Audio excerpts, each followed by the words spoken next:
hit the road, Trump, and don't you come back. That's for sure. So yes, all of us mean when we're telling you and yes, Trump's crew to pack your things and get the heck out of the White House. So we are glad that you're back in the room. We took a little break and now we're back in the Zoom. We hope you had a super duper Thanksgiving. I know it was a little different this year, but we are so happy to be back in the room. But we know that you guys don't really take a break, that you're busy getting ready to win in Georgia. That's what we have to do. So let me hear it, yay! Because we know winning is the only option. And even though Trump did lose, we know it, his kind of style of leadership and attitude is not going anywhere for a long time. And it's going to be up to us to continue this fight and continue working together. So really super that you're here today, because he, obviously, let me just get on my soapbox, this kind of repressive, patriarchal kind of attitude, it's been around a long time. So it's going to take us kind of putting up our better vision, our policies, working together to make sure that we just make sure it really hits the road and it doesn't become another clown show, So exciting that you're all here. What we're going to do with the show moving forward is really make sure we're talking about these topics. So we have a great lineup today.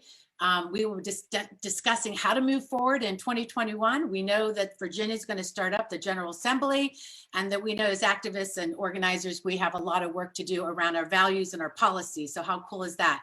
So we also will be talking today about some of those candidates that we love so dearly, that Dr. Cameron Webb is here, that ran in CD Webb. Welcome, Dr. Webb. Glad you're here. And also Qasim Rashid is here in CD1, and we'll be talking to the field director for the campaign. Tonya James is here from the coordinated campaign, and also Samantha Litchford she was Webb's field director. So what we really want to talk about is those lessons learned. And then we're also going to be talking in our second segment about getting money out of politics. We have Nancy Morgan here. Nancy, thank you for being here. She also is from the American Promise. And we also have two great legislators here with us, Josh Cole.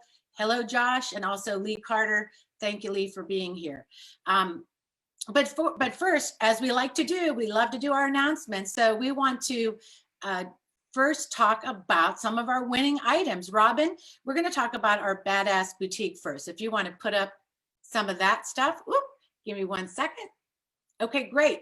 So what we have here, we have it up. Our store is up with some cool items for our 2020 special holiday celebration ornaments, because winning is also about giving.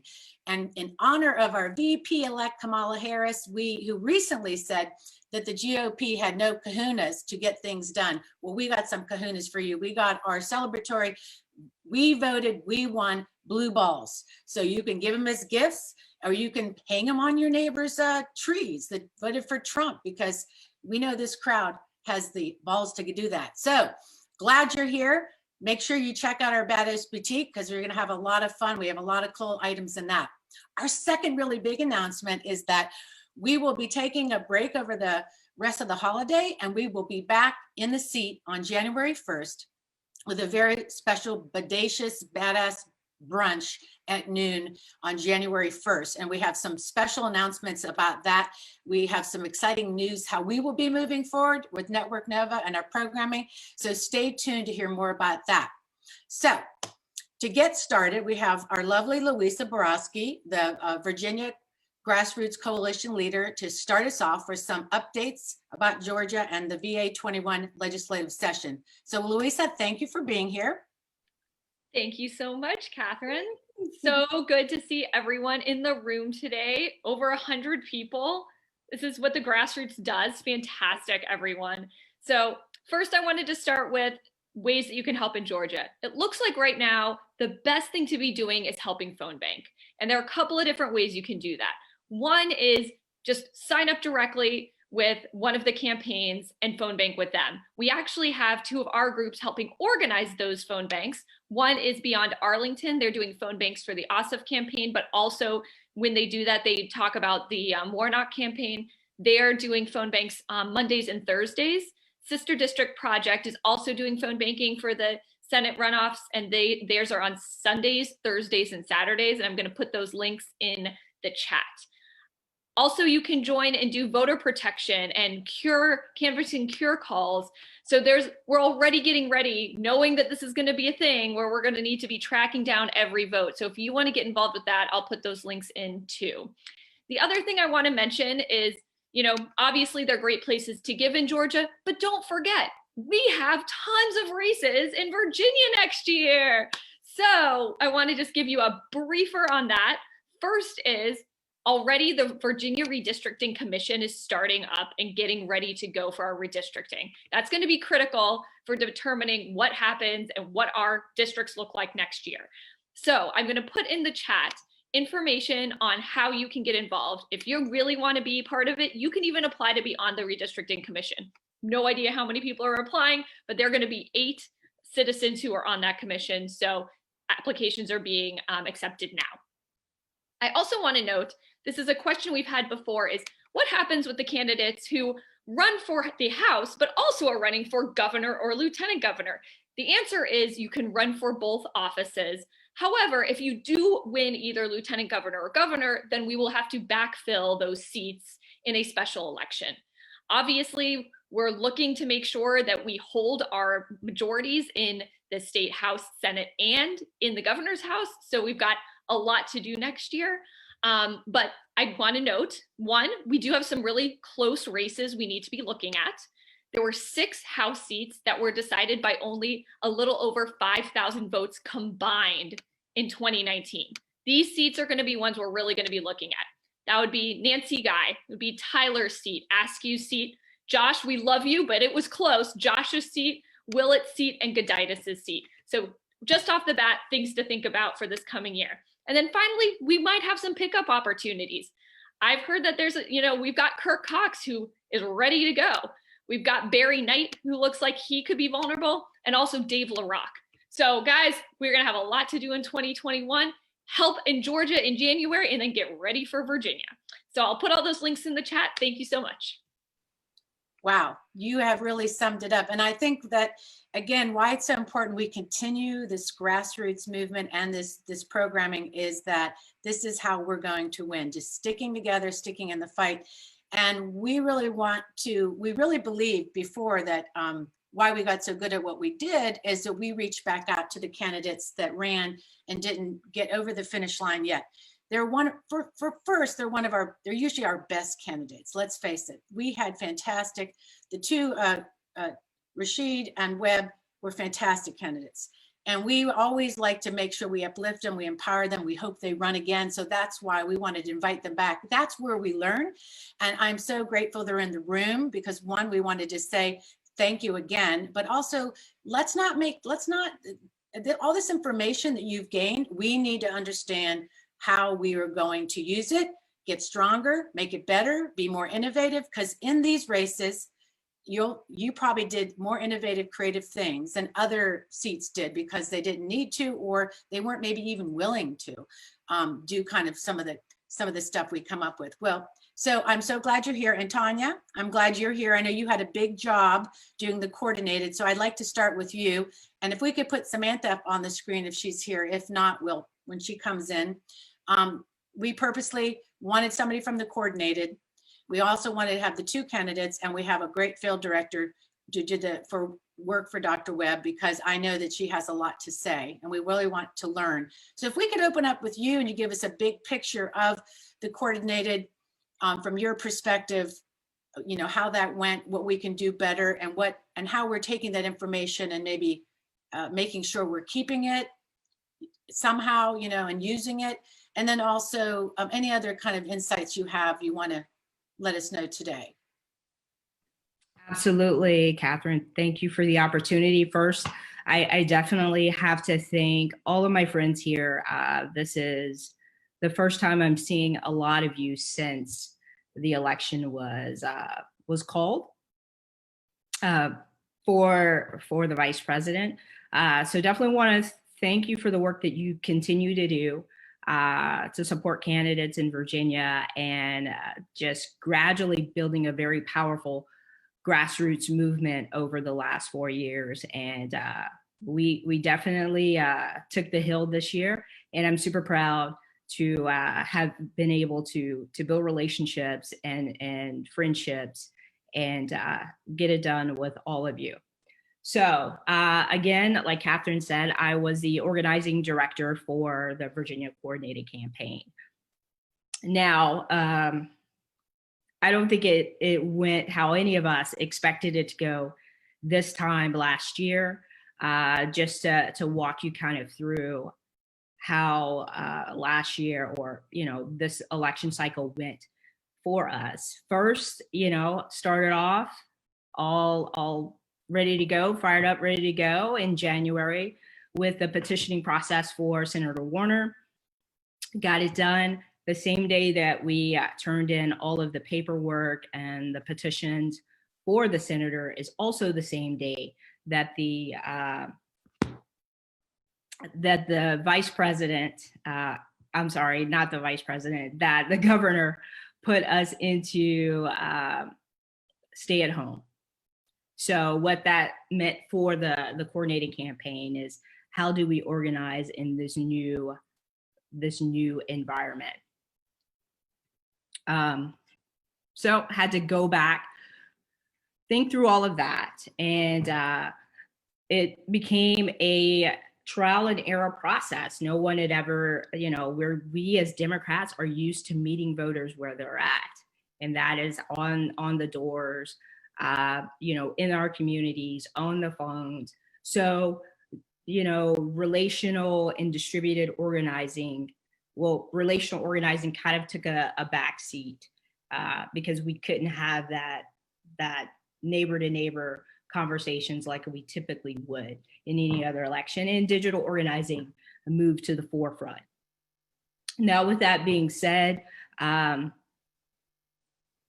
you've all volunteered, and you know what the average volunteer, super volunteer, dedicated volunteer, what the average age is around, mid 50s on up, because those are retirees who can contribute their time, or those are,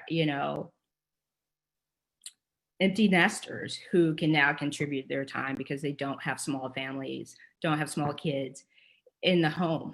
But what we also found out is that this new environment posed challenges with several different areas. One, technology challenges, because a lot of us pride ourselves with not being so connected to technology, right? Like, I'm not going to text. I want to pick up the phone. I want to have a conversation. I don't spend a whole lot of time behind a computer anymore. So just, getting volunteers adapted to that, as well as, we all know Virginia does have challenges with broadband. Even here in the county where I live, Prince William does have broadband issues, and it just gets worse as we move towards the Tennessee border. So that made it to where it limited opportunities for some volunteers, especially when we came to the conclusion that organizers were not going to be working in person, because if we were working in person, we would be able to, volunteers could come pick up a packet and just take the packet home, do the calls, bring it back to us, just like, a lot of you have done in the past. But that also posed a challenge because we did not have organizers on the ground. So just working through that all the way through GOTV was a challenge. Of course, we got it done, but in Virginia, we have elections every single year.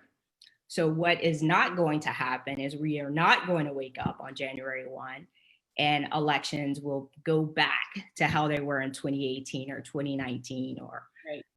It's not going to happen. In my opinion, I don't foresee it happening. Maybe late summer, if we're lucky, if we got ourselves a new president. So if everyone does the things that they need to do, but even then we're all going to, even if it is safe, we have been through a very traumatic year, and right. a lot of volunteers will not still be comfortable doing it, right? Because, I know we all here are doing what we're supposed to be doing, but not everyone is going to do what they're supposed to be doing.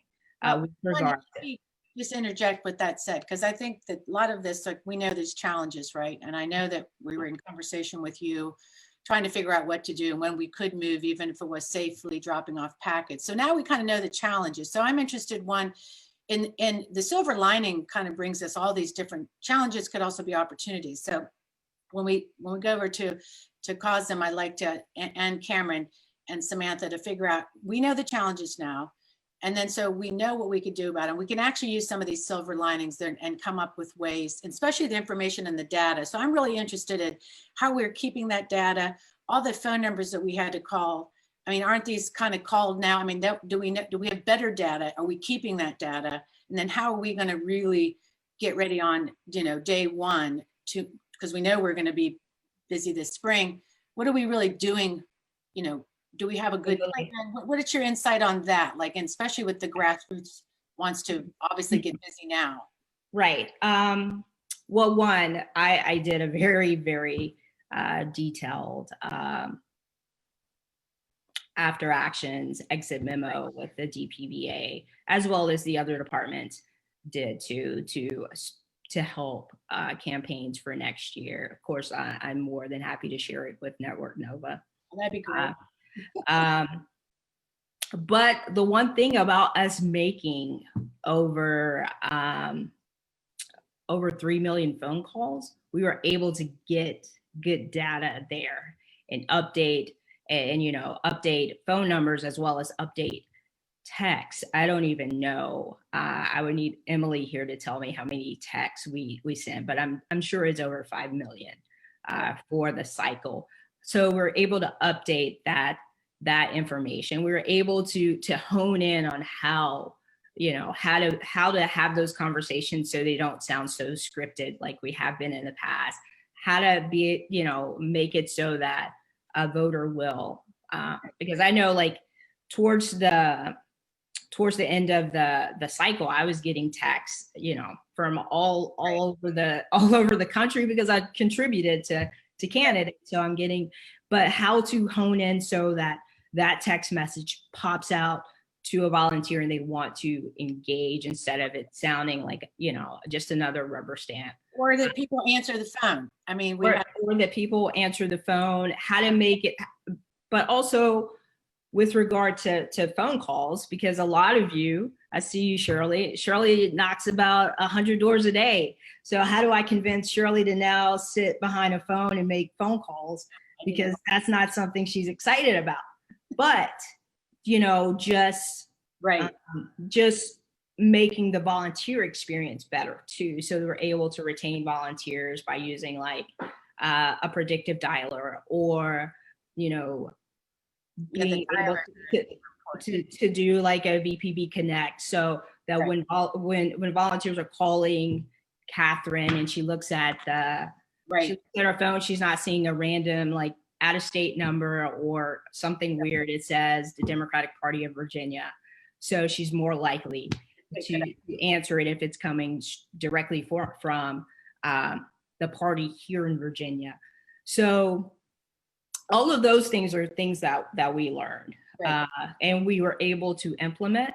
I know that the Digi folks are still very hard at it, trying to figure out, okay, what are some new things, some new ways we can move forward.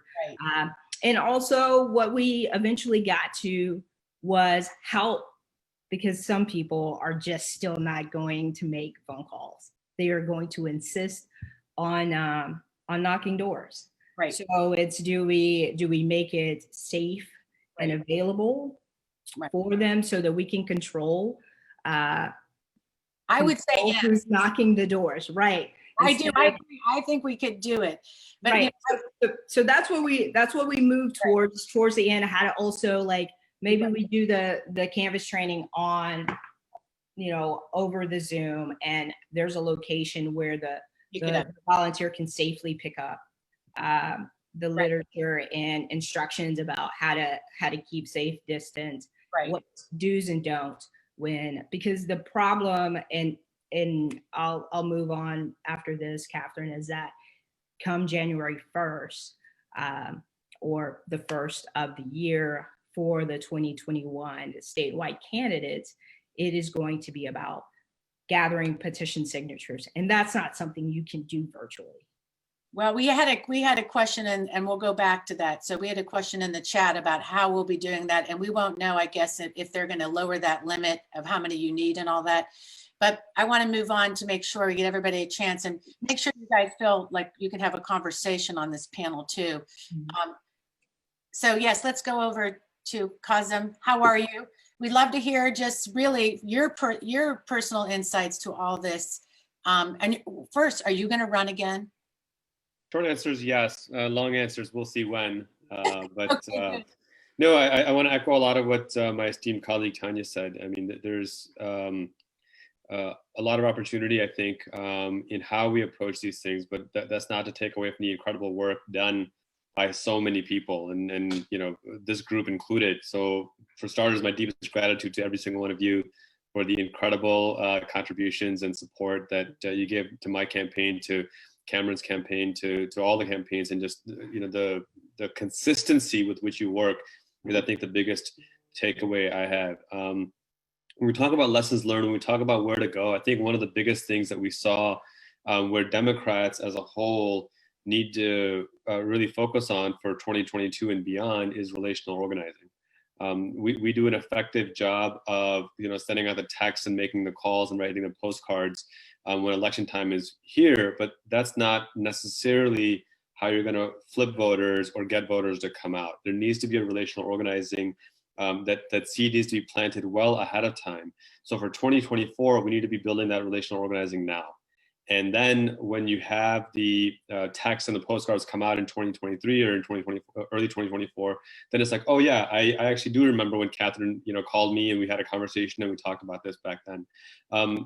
Despite the record turnouts that we saw in this presidential election, the single biggest block of voters were non-voters. I mean, that's something to think about. If there was a third party candidate who somehow got all the people who didn't vote, they would have won the presidency. And so I think that speaks to where we still have immense opportunity. And when you do an analysis of who those people are, it's disproportionately lower income communities, disproportionately Black and Brown communities. And part of that is due to what I saw in the first district, just a sense of hopelessness. People working longer hours for lower pay. And you've got, you know, corrupted people in office who refuse to raise the living wage, who refuse to provide health care, who refuse to take meaningful action. And so then they just don't care, and you can't blame them. The other part of it is the significant levels of disenfranchisement. I just chuckle, ironically, every time Trump says that this election was rigged, because he's right, but it was rigged in his favor, and he still lost. And that's the key point. You know, I mean, everything from 900,000 Floridans disenfranchised because the governor refused to let them vote despite what the people wanted, to Texas shutting down 750 polling locations, to, you know, gutting the Voting Rights Act, to blocking the John Lewis Voting Rights Act, to blocking 3 election security bills, to handicapping the Postal Service and blocking the Delivery for America Act. I mean, and then let's not even get into gerrymandering and Facebook misinformation. Every single one of these things has had a massive impact on Black and Brown communities, and marginalized and lower income communities. And so, you know, now this is me getting a bit passionate, but when I hear pundits and politicians say that, you know, this was a free and fair election and we have nothing to complain about, I'm like, you're missing the point. You should be going on the offensive and saying, hold on a second, not only was this not free and fair, but you did everything in your power to steal this election and you lost. And for you to turn around and accuse Joe Biden of that is beyond reprehensible. So I think we need to be more assertive and more aggressive in this space. And if we can be effective in our relational organizing, and I'll close with this comment, you know, our team did an effective job. We ended up with over 40,000 more votes than any Democrat in the history of this district. We raised $1.53 million. We out-fundraised our opponent. We ran the better and the stronger campaign, but we didn't have that history of relational organizing. And the model that I know works is the one that Stacey Abrams pushed out. The data point that blows my mind with what Stacey Abrams did was that in 2018, when she lost, 22% of registered voters hadn't voted. In 2020, when we flipped Georgia blue, only 2% of registered voters hadn't voted. That's the power of relational organizing. And that's what I think we need to focus on if we want to make sure we protect the House in 22 and continue to win in 24 and beyond. That the data shows that we are the majority, not the silent majority, we are the actual majority. We just need to be effective in ensuring we get the vote out by building those coalitions now, not waiting for 3 or 4 months before election day. Yeah, and I think what you're saying, first of all, you need to stay really, your voice is just so powerful, because I think it nails, like I saw in the chat, you have nailed this issue on the head. And that's why we're trying to do this show today, and we'll continue to work on this, because we really believe staying in your district, that Democrats, bringing those relationships and talking about our values and delivering on them is what we need to do. Not to try to convince people that maybe are never convincible, but to really show our vision and build this world that we say we believe in. And I think Stacey Abrams, that model, what she's doing, is what I hope we can do in Virginia, and convince, Tonya listening, right? We can push that up. We convince Virginia Democrats at the top to do the same thing, and to help and to really make sure that's a priority. So appreciate you bringing that up. Yeah, of course. And I'm sure, Cameron, you have some really great insight as well about your race. You really moved the needle as well as Qasim did in his area. So tell us what's on your mind. Well, what's on my mind is I have the unenviable position of following Qasim Rashid in a conversation. But just the same, I mean, I think first off, I want to echo what he said, what Tonya said. So grateful for all of you and the work that you did, kind of organizing, mobilizing, because that's really what allowed us to break through some glass ceilings that people didn't think were possible in a district like Virginia's 5th Congressional District. We looked at the numbers. We got about 42,000 more votes than the previous Democratic candidate during a presidential year, whereas my Republican counterpart got 3,000 additional votes. When you think about the fact, the gains that we were able to make in a district like the 5th with 21 counties and 2 cities, and then you say, well, how did that happen? And Qasim nailed it. It was relational organizing. It was the fact that we were dogged about that being our approach. There's a woman in Campbell County, Miss Willie Thornhill, and Sam Litchford knows what I'm talking about. Miss Willie created a kind of relational organizing mechanism that she was so passionate about. She called it the spider web. And what she did is she called, initially it was about 60 individuals. And she said, write down the names of 8 to 10 people who you're going to call. And then I'm going to give you a list of things to say, and then call me back when you're done. Right. And they did that process. And then rinse and repeat. We had someone similar who was doing similar work, Ms. Wisteria out in Nelson. That kind of work was so critical for our success. That's how we flipped Nelson County. That's how we did so well in so many of the counties and moved the needle further upfield. And listen, I know, I feel it every single one of the 20,763 votes that we lost by, right? Like I recognize that it's important to note that we're still behind the 8 ball. But I want to be clear about something, because I've been kind of dragged into this national conversation that defund the police cost Democrats the election. And I want to be unequivocal. That is not true. It is not true. Neither defund the police, nor Medicare for all, nor the Green New Deal cost Democrats their seats. And I say that, and it's funny because I'm kind of like a political Rorschach test for people. Like progressives think I'm a moderate, moderates think I'm a progressive, who knows? But I think that, but whatever, I'm just Cameron. But I think what happens is that for people who say, oh, it was, something like defund the police that cost us the race, they miss the fact that we have the responsibility to get out there and have conversations. Because it was the law enforcement officials who I sat down with after hearing the arguments that I wanted to defund the police. And I was just like, no, I think we need to fund the police appropriately. I stand by my comments that have been spliced up. And I'll tell you why there's a clarion call. It is not the work of political folk to police the language of the activist community. It's our job to reach out, to connect with the activist community and make sure that we are taking that message and elevating it. And in the wake of George Floyd's murder, there was a movement that was created that got so much energy. And if we were able to properly capture that energy, we'd be having some different conversations in places all over this district. So I think at the end of the day, we can't get too mired in our where are you on the political spectrum conversation, and is it going to require a more progressive or more moderate message to win in your district. You just need to be you. You need to make sure you run your race. And so many people can talk about, again, policing the language of the activist community, but it's our job, for those of us who are in politics, to say, how do I take that message and translate what it is that people are calling for? And I think, again, we've seen President Obama waded into this water just the other day. It's Right. going to be difficult for folks to understand kind of exactly where we stand. But the fact of the matter is, as long as you are speaking passionately, accurately, and authentically to your communities about what you stand for and how you're pressing toward justice, then you're doing the right thing. And I know that in parts of my district, that's going to sound different than in other parts. As long as I'm true to it, that's going to be the key. So I just wanted to say that, Yes. Again, people can disagree, but I think that that's going to be a key point as we move forward, is how do we harness the energy of the activist community while at the same time staying true to ourselves, our ideals, and our values to move things forward. No, and I'm so glad you said it, because it needs to be said now, because I'm afraid the knee-jerk reaction is that we have to change who we are. And I think as soon as we start changing who we are, that's when we really will not do well, because you're right, it has to be authentic. And it was getting where we need to get in front of the narrative. We need to own it and frame it and get and elevate it. And I think that there was just that space left there where the other side took it and ran with it and just tried to own it. And I think that we need to make sure that we are getting ahead of it and understanding, what's going to happen so we can deal with it. So I appreciate your insight. I know in the chat, people are really in agreement with you. I'm so glad you brought that up, because we need as Democrats to hear that.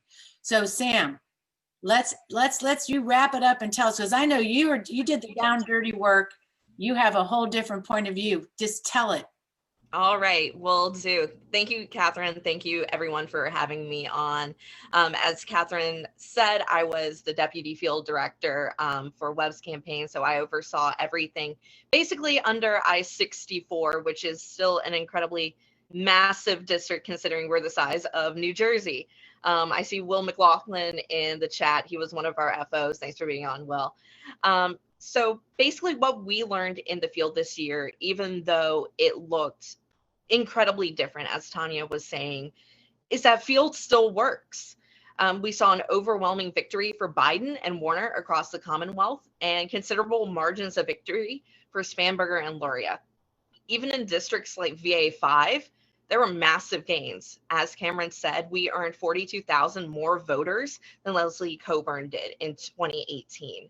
We outperformed Biden across the district, increasing Democratic margins in 14 out of 23 localities in this district the size of New Jersey. That extends from the Nova suburbs to the North Carolina border, out towards Roanoke, and then out towards Richmond.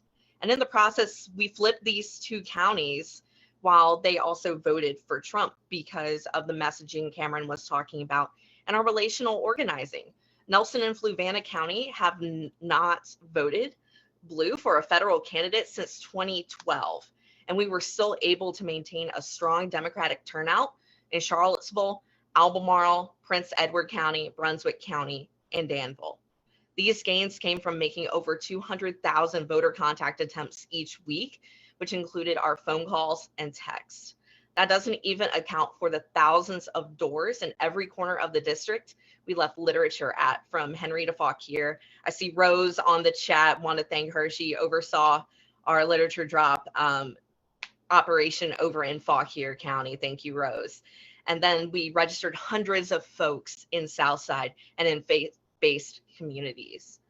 But honestly, these gains and these flips would not have been possible without some of the work that was done before us in the 2019 delegate and Senate candidates. I also see Virginia Smith on the call, who ran for Senate. In VA 5, virtually every single seat was contested for in the first time in years. These campaigns built capacity that had not been there previously. People were called that had never been called. There were doors knocked that had never been knocked. There were postcards sent to places I've never gotten them before. Jennifer Lewis and Tim Hickey helped turn Nelson blue for Cameron this year by starting that momentum and reaching out to the non-voters that Qasim was talking about, to people who typically don't vote or consider themselves an independent. The same for Elizabeth Alcorn and Mike Asip in Fluvanna County, turning it blue for us this year. In rural areas like this, infrastructure is a process that takes years and years of constant work. It does not happen overnight. as you saw, it's been since 2012. While I want to stress, while the 2021 statewide races are exciting and important, you know, I want to really encourage y'all to put your energies into some of these delegates races for next year. If you live in a safe seat, I encourage you to get involved in these tougher House races. Donate, amplify, volunteer, whatever that may look like in the pandemic. We don't know what it's going to look like, but you know, we at least have an idea on how to campaign in a pandemic now. Most of these races are not targeted, and the support that they get is usually minimal. But these races are how we build capacity and we move the needle. And depending on what the new districts look like, is how we're going to flip districts like CD5 and CD1 in 2022. It's an ongoing process, and I really hope, you know, I know a lot of you came out and helped Qasim. I know a lot of you helped come out and helped Cameron. So, you know, let's just keep on going in 2021. Let's build across Virginia so we can see the victories we want to see, and then be in a wonderful place to hopefully reelect Joe Biden or whoever our Democratic candidate is in 2024. Yes, I love it. Well, I love it. Thank you for all for being here. I mean, what we're going to be doing is building it, you know, really, when we come back in January, we're going to really get deeper and deeper into this subject, because this is where we can take the time in winter to really build and figure out how we're going to keep these relationships. So thank you so much for being here. You can stay in the room with us, and we hope you'll come back again. And we will definitely be sharing all this information with our Grassroots Coalition. And we will figure out, like with Tonya, talk further about how the grassroots could coordinate more effectively also along the way. So we'll have you back, Tonya, to talk about that, hopefully. So thank you. And we're going to segue to a quick commercial, as we say, about our Badass Boutique. If we could put that up on the screen. And we will also do a quick prize draw for winning one of our Badass blue balls, so you can hang it on your tree. So Robin, what do you got? All right, this is our friend, you know, Esther Calhoun is the owner and we call her the shop girl of Badass Boutique. So for your holiday coming up holidays, we have our holiday ornaments, and we also have the wonderful We Voted We Won. We have the stainless steel container you can bring that we used to do for canvassing, and we also have our ornament that we from 2019 that's flipping Virginia blue. So can we do a quick prize draw? And we also have some great bundled packages for you. You want to do one quick draw? Well, yes, I do. Okay. And since we are celebrating our balls, here we go. We're going to do a drawing in the big ball. Woo! All All right. right, is Leslie Pursley here? Winner. Leslie, put your address in the chat, send it to Esther Calhoun, and she will get you out of We Voted We Won. You want to do one more for fun? One more, here we go. And then we're going to go over politics. Oh, Holy cow. Vladislav Okreshnokovov. I don't know. we're gonna do one more. Yeah, one more. Thank you. Sorry about the pronunciation. Kate Janish. All right. Winner. Vlad. Oh, good. Thank you, Vlad. Vlad, that's so much easier for me to say. I apologize for just chopping up that name. All right, let's get into the money and politics. Nancy Morgan, can you start us off? And then we have Lee Carter and Josh in the room. Put them all up on the slide here. Let's get it going. So Nancy, Lee, hello, Lee. Thank you for being here. We have Nancy Morgan and Josh Cole. Let's get it started, because of course we love to talk. So Nancy, get us started, and then we'll go right down the line. Thanks, Catherine. That was hysterical. My name is Nancy Morgan. I'm the coordinator of the Virginia chapter of American Promise. It's American Promise is rather unique in the democracy reform space because we focus on getting money out of politics through a constitutional amendment. Now, people think a constitutional amendment, that is impossible. But when you look back at our history and the success of civic engagement in states surrounding the 17th Amendment, the 19th Amendment that allowed the women to vote, the 24th Amendment banning poll taxes, and the 26th Amendment, it has been activism on a state level that has led to this. And already we've got 21 states that have passed resolutions. Most recently, Alaska, in their ballot initiative that they just passed, they became the 24th state. So we're hoping that Virginia becomes the 22nd state, just generally on money and politics. In this time of divisiveness, 75% of Americans are in agreement, Republicans, Democrats, Independents, we need to get money out of politics. And interestingly enough, 87% of business executives feel that this is the same. So I think there's a real opportunity to make this issue. Certainly why everybody brings their passion, and my passion, I worked overseas for the UN as an economist for 20 years, working on economic development, poverty alleviation. I came back from Tunisia. This was before the last election. And I was just horrified that we're living in such a, we're buying, our public policies are up for sale. So I became involved in this group. And we're trying, in addition to getting this issue passed, we're also in our pay-to-play state, we can't ignore the issue of campaign finance. Virginia, this is amazing. In 1992, Governor Wilder came out with a report that said we need to put limits on campaign finance. Now here we are 30 years later, and we are one of 5 states that has no limitations on anything. It's a pay-to-play state. And in fact, Oregon, in its least recent resolution ballot initiative, they said that they're going to be putting in place campaign finance limitations. So we are along with Utah, Nebraska, and Arkansas. So I think that there should be an opportunity to really join these other states. In addition to this difficult issue, money in politics doesn't only reside on the campaign finance issue, but also on the ethics issue. I don't know if you saw just last week, the Coalition for Integrity came out with their swamp index. And Virginia, it rated 46 out of 50 states. Basically, we have some of the loosest ethics rules in the country, with ethics agencies having no power to investigate complaints. So we've been having exciting listening sessions with our legislator and Lee Carter and Joshua Cole, some of our major champions, doing media engagement, tools to make it easier to sign petitions, send letters to the legislators. We're working with the Grassroots Coalition, and hurrah for Louisa, because when Joe Lindsay just recently got his judgeship, he was head of the Privileges and Elections Committee. With Louisa's help, we got 37 grassroots organizations from around the state to send a letter to Eileen Fillicorn saying we wanted to have somebody head of the Privileges and Elections Committee who actually supports campaign finance. So that was very exciting. And in fact, I guess now Marcus Simon is the head of that committee and Sia Price is co-chair. So I'm just, we're very excited that people are starting to pay attention to this issue. Yes. And on the champions, in addition to Joshua Cole, Lee Carter, just want to let you know, we've been having discussions with Dan Helmer and Van Valkenburg. Maybe there'll be a good transparency law that comes from model disclosure law that the Campaign Legal Center is supporting.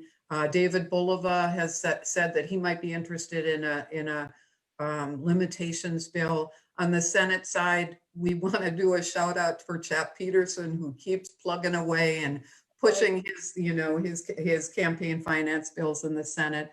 And then the Resolutions Committee, Craig Deeds, has said he's willing to support it, and Mike Mullins is the vice chair of the Rules Committee. So anyway, let's do a shout out for our champions, and hopefully this will be an issue not only in the next General Assembly, but also a campaign issue for the 2021 elections. No, Nancy, thank you. And that's the American Promise. And do we have it in the chat? If not, we can put that. Oh, yes, I need to do my plug. Please join us. Our website is VMOP, Virginia Money Out of Politics, and I'll put my email in the chat.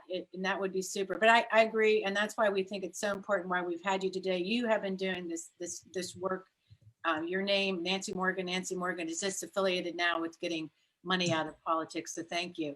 And I'd like to hand it over to Josh, and then we'll go to Lee if you want to talk about what you're doing, Josh. All right. Well, good afternoon, everyone. I'm so excited to join you all, and it's great to see so many familiar faces. I think many people were supporters of our HB 111 last year. And HB 111, we were basically trying to limit donations from public monopolies in Virginia. If you know anything of how Virginia works, we have a lot of these public utility companies that are regulated by the State Corporation Commission. And the State Corporation Commission is overseen by the General Assembly. So one would think it would be a conflict of interest for Dominion, from Appalachian Power, and some of these companies to donate to candidates who would eventually oversee the organization that oversees them. And we have other states where that is already prohibited. But as Nancy has already said, you know, we have some of the laxest campaign finance laws in Virginia. And so we came out with HB 111. I think Delegate Danica Rome had it in 2019. And we hit a snag. The chair of Privileges and Elections did not give the bill a hearing. And so we are bringing it back this year. We are going to reintroduce it. And Senator Chap Peterson has said that he's going to do the same thing in the Senate. And we're looking for a possibility of getting some hearings. We are also looking at more leaders in the General Assembly who may not have supported it last year are now considering supporting it this year. And we just want, and that's just a small thing I'm looking at. It's taking it to the consideration of the conflict of interest thing. You know, we are the ones that pass the regulations and change the code that regulate how the State Corporation Commission operates. And they're the ones that regulate these public utility companies. And so we really want to make sure that we cut the hands, so to say. If you've ever been to the General Assembly while we're in session, you know Dominion has lobbyists that are all the way throughout the hallways, and they're always calling and they're always talking out. Don't get me wrong, that's their job, that's what they're supposed to do. But I just don't think Dominion Power should be dumping in money into campaigns only for a few weeks later to turn around to have legislators doing their bidding in the General Assembly so that they have less restrictions in the SCC. So that's where I stand for that. We really want to take a look at that and make sure that we are pushing hard. And I'm feeling optimistic about this year. No, that's good. And I think for all of us, it's so important, and probably important for your job. I'm just curious, and maybe Lee can speak to this as well, and feel free to pop it, you know, chime in. Is it making, how it affects you, right? Also, I mean, getting money out will affect a better government for the people, but also people running for office. This must be just a tireless kind of thing that you're up against.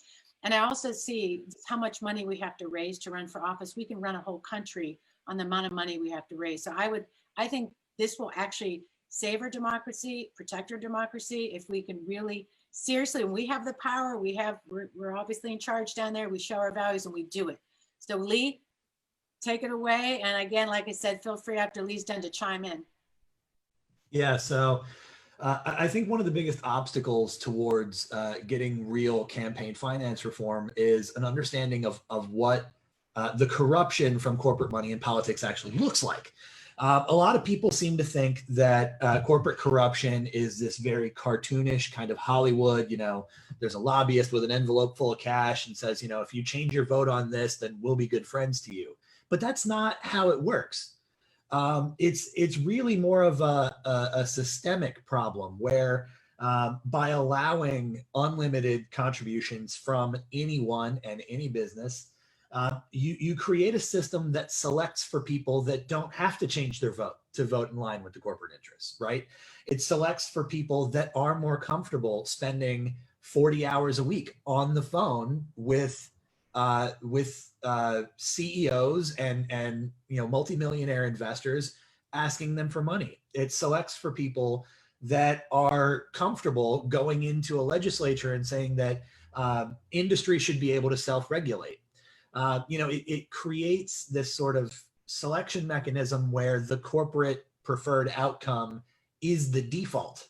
And so they don't need to actually change their vote. They don't need to do that, you know, what we think of as the explicit quid pro quo, but the effect remains the same. And the effect is that we have government, which is supposed to represent the people, which actually limits the discussion.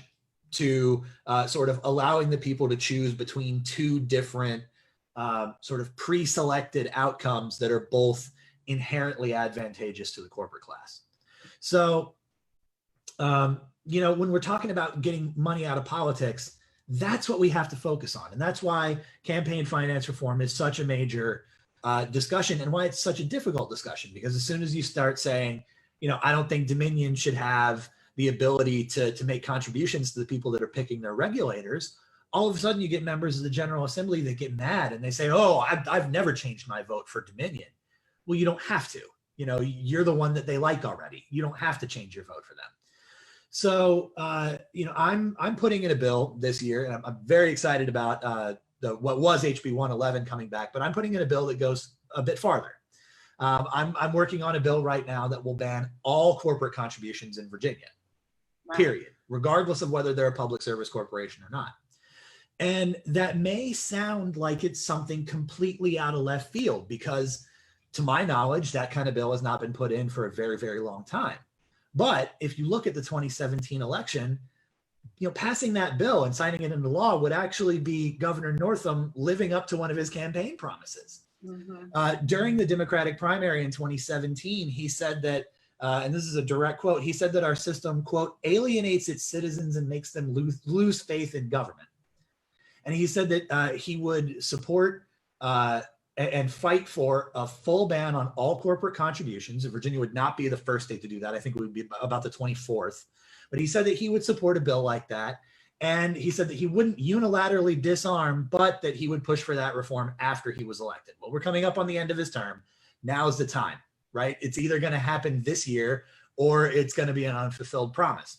So this is, you know, it's in the collective consciousness. It's in the political discussion that we can be another state that bans corporate contributions. You know, we can, almost half the states do this. We can join their ranks. We can have a political system that is more representative of the 8.5 million people that call Virginia home, rather than big investors in London, Tokyo, Madrid, New York, what have you. So, you know, campaign finance really is about getting to that system. It's about piercing that anti-reality bubble that surrounds the Capitol, because there really is. There's about a 6-block radius in every direction from the Capitol where reality just cannot penetrate into that little bubble.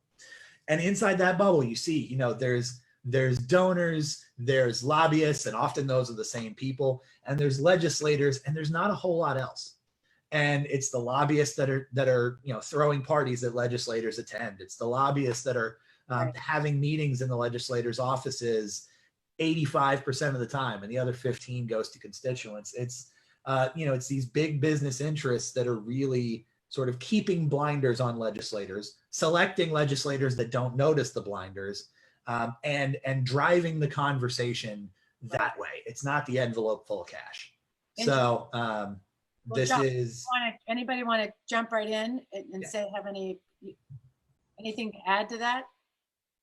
Josh, I'm just asking. I just find it, Lee, just so interesting, because it sounds like it's a huge job economy industry too. So I'd just like to say that I really think, and it's like Cray Deeds said to us, it's a difficult issue, because people are passionate about Dominion or pipelines, but somehow campaign finance isn't that sexy of an issue, and people aren't going to vote on it. But that's why it's really important to, like he said, to grease the wheel, and all of us need to come together, and the Grassroots Coalition has shown a remarkable ability to bring people together. We need to agree on certain issues, and then just push our legislators. And then over 900 communities and cities in the US have actually passed resolutions, including Charlottesville, Alexandria, Falls Church, and Arlington County. So what we need to do is, like the people did on the ERA, is go to the grassroots and then just put in a lot. So that's why we're asking you to join us. We've got a website, VMOP, if you want to sign on, send me an email. I put it in the chat box. But yeah, we said together we can do this, but we have to work together. Yes, Josh. I think Lee hit it straight on the nail when he first came in the intro about making it easier and accessible for those who want to run. You have many people that have come up to me and said, we watched you over the 4 years and how you just came out of nowhere and you ran and you won, but I don't think I can raise the money to do that. And that's what's on the forefront of people's minds. And I'll tell you, when I first came in, being a pastor and connected to pastors, I've sat in church and watched these guys raise, $50,000 in a service. I was like, oh, I'm gonna raise money. I'm gonna get the money. And then I call these pastors and they don't show up. And then the rubber hits the road, and I'm like, oh my God, I really can't raise money. And so that's a daunting thing for people. You see people who raise $50,000 for a race, over $100,000 for a race, and people who are great with policy and great with shaking hands and great with intermingling and communicate with people, but they may be afraid of raising money, they won't run. And so we really have to change the way we do that. And I'm in full support of Delegate Carter's bill that he's going to bring out for banning corporate contributions, because we don't represent corporations. We represent people. And even if you want to talk about corporations and laws for them, that's cool. But who makes up corporations? The people. And so if the people are sick and we don't have paid sick leave bills, what's going to happen to these corporations? They may find other people to hire, but they're still going to get sick and they won't come to work, and it'll be an endless cycle. And so we have to protect people, and that requires us getting people elected who know how to fight for people. That is a great way to round it up. But I'd love to give Lee you the last 30 seconds, please, because we're getting up to the 1 hour, but I am just loving this conversation. Lee. Yeah, and just, wrapping this back into sort of a brass tacks political discussion of how you talk about this.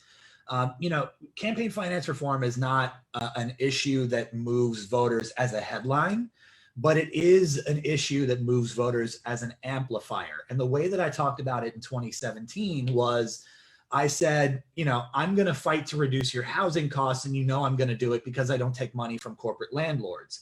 I'm going to fight to lower your utility bills, and I'm going to do it because I don't take money from the utility company. And so it's an amplifier that you can tack onto a discussion about any other thing that does move the needle with the voters, and it makes it move it more, because it adds more credibility to your argument when you say, not only am I going to address the specific issue that you care about, I'm also going to change the underlying system to make sure that we don't have to have this fight again, to make sure that we don't backslide on this issue. It's much easier for folks to understand the issue of money in politics as, like I said, as an amplifier rather than as a headline issue. No, I love the way you framed that at the end. And I think that's really, really super important. So we're at the 1 o'clock hour. We had such a great conversation with both groups. So we really appreciate you being here. Lee, good luck with your bill. Let us know what you need, Josh.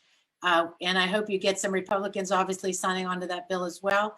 So, and with everybody in the room, we just want to say we will be back January 1st with a bodacious, badass brunch for our first power lunch. And we'll have some great news to share with you before then. We'll be taking a break to work behind the scenes on doing our usual stuff we do well, which is producing great programming to continue this fight and bringing all of us together to work on it together. So thank you very much.